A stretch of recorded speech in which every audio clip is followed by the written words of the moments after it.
They say the badge shines brightest under the sun, but I've seen it gleam in the dark too when its light doesn't guide.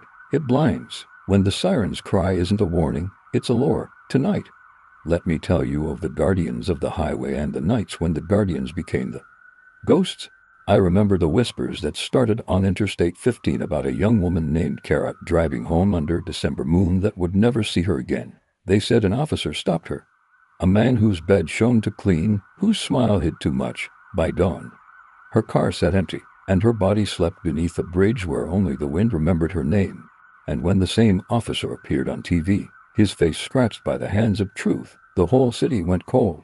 Because the monster wasn't hiding in the dark, he wore the uniform of safety. Before Kara, there was Robin, pulled over by another man of law, who found her, killed her, and found her again pretending to be the rescuer of his own crime. He cleaned his hands, ray-dyed his holster, and walked free while her ghost screamed in silence. Justice, that night, was a locked door with no key. But not all who wear the badge are lost. I remember Chase, wild as thunder, man high-armed, desperate, and Officer Fernandez, heart steady as a drumbeat in a storm. He faced chaos, not for glory, but for the hostage trembling behind the motel door. That night, courage looked like calm, and even the sky bowed to it. Years later, a man in plain clothes, still a trooper inside, brought his storm into a pizzeria. He said he was an officer, but his fist said something else. The cameras saw what his conscience denied.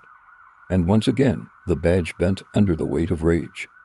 And then came Lang, a man chased not by bullets, but by questions.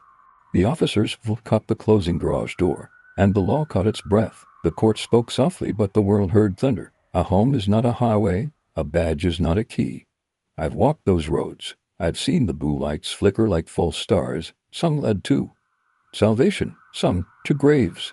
Because on America's highways, the line between protector and predator is thinner than breath, and trust, once broken, echoes louder than any siren. Where even the truth wears a uniform. At True Crime Uncovered, we shine a light where justice never reached, and tell the stories others forgot.